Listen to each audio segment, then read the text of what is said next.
ఓం శ్రీ గురుభ్యో నమ. అందరికీ నమస్కారం అండి.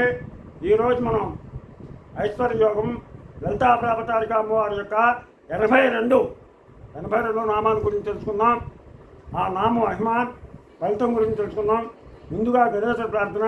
శుక్లాంబరధరం విష్ణు శశివర్ణం చతుర్భుజం ప్రసన్నవదనం ధ్యాయే సర్వవిఘ్నోపశాంతయే.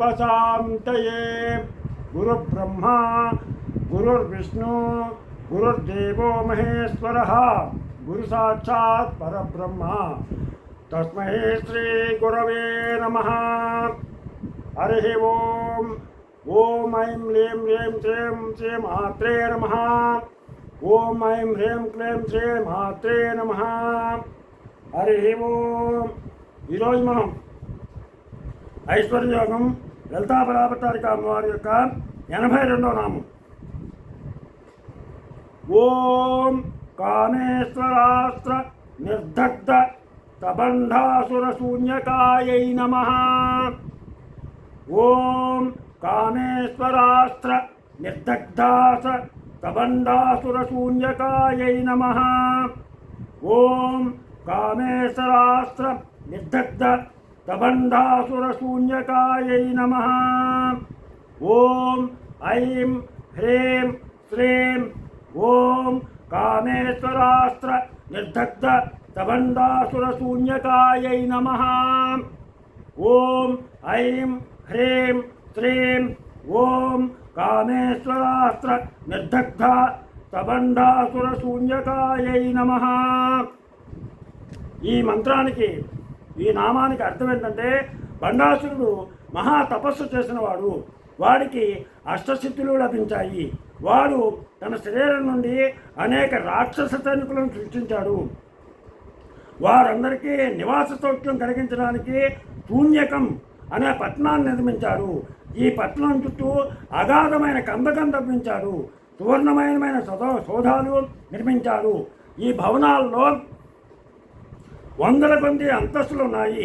పై అంతస్తులో ఉన్నవారు సూర్యచంద్రుల బింబాలను అంటుకోగలరేమో అన్నంత ఎత్తుగా భవనాలు ఉండేవి.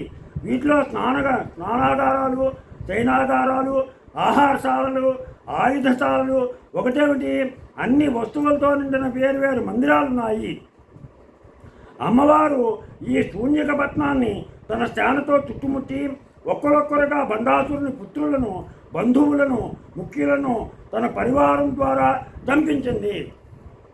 వాళ్ళందరినీ కూడా చంపించేసింది. క్రమంగా బండాసురుడి ముఖ్య సైన్యం నశించింది. ఒంటరిగా యుద్ధంలో ఉన్న ఏమాత్రం తీసుకోకుండా ఇంకా వరగర్వాలతో విజృంభిస్తున్న బంధుడిని చూసి అమ్మవారు కామేశ్వరాస్త్రం అనే అస్త్రాన్ని బయటకు తీసింది.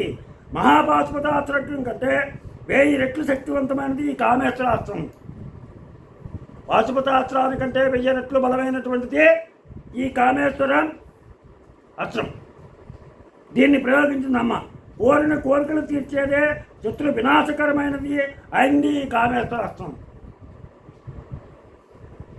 శ్రీ లలితాదేవి శరీరం నుండి ఆవిర్భవించినటువంటి కామేశ్వరుడికి మార్గరూపం. ఈ అస్త్రాన్ని అమ్మవారు బంధుల మీద ప్రయోగించింది. మహాపరాక్రమోపేతుడు, తీవ్ర క్రోధాగ్నితో మండుతున్నవాడు అయినటువంటి బండాసురుని మీదకు వెళ్ళిన కామేశ్వరాస్త్రం సహస్ర సూర్య సంతోషించాయి.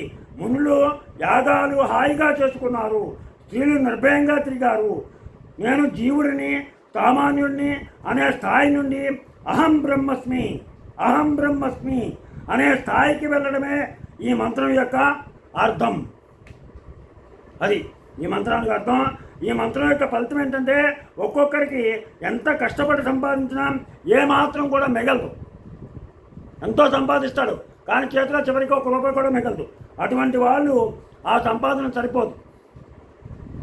అటువంటి వాళ్ళు ఈ మంత్రాన్ని ప్రతి మంగళవారం, శుక్రవారం ఉదయం పూట అమ్మవారి పటానికి ఎదురుగా కూర్చుని 108 సార్లు జపిస్తూ మందార పువ్వులు లేదా గన్నేరు పువ్వులతో అమ్మవారిని పూజించి అరటిపళ్ళు, పానకం, వడపప్పు 3 కూడా నివేదించి ఆ నివేదనను భక్తులకు ప్రసాదంగా పంచిపెడితే 1 సంవత్సర కాలంలో 1 సంవత్సర కాలంలో సంపాదన ఇంకా పెరుగుతుంది. సంపాదన ఇంకా పెరుగుతుంది. చేతిలో రూపాయి నిలుస్తుంది. చేతిలో రూపాయి కనపడుతుంది నిలవ. ఈ మంత్రాన్ని కనుక అమ్మవారి పటానికి ఎదురకుండా కూర్చుని పఠిస్తే, అలాగే అఖండ ఐశ్వర్యం లభించడానికి ధూపం కూడా వెలిగించాలి. సుగృహం కావాలి అంటే వాళ్ళు ఆవునేతి దీపం అమ్మవారి సన్నిధిలో వెలిగిస్తే వాళ్ళకి సుగృహం ప్రాప్తిస్తుంది.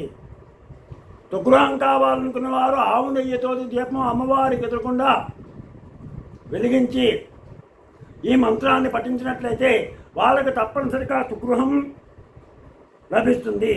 అది ఈ మంత్రం యొక్క ఫలితం. ప్రతి ఒక్కళ్ళు కూడా మీ కోరికలను తీర్చుకోవడానికి శ్రీ లలితాపరాపతారిక అమ్మవారి యొక్క ఈ 82వ నామం ఓం కామేశ్వరాస్త్ర నిర్దగ్ధ తబండాసుర శూన్యకాయై నమః. ఓం కామేశ్వరాస్త్ర నిర్దగ్ధ తబండాసుర శూన్యకాయై నమః. ఇలాగా ఈ అమ్మవారి యొక్క నామాన్ని వీలైన సార్లు పఠించి మీ కోరికలను తీర్చుకుంటారని ఆశిస్తూ, మీకు నా ఛానల్ కనుక నచ్చినట్లయితే సబ్స్క్రైబ్ చేయండి, అలాగే లైక్ చేయమని కోరుతూ మీ రాపాకు వెంకట ప్రభాకర్.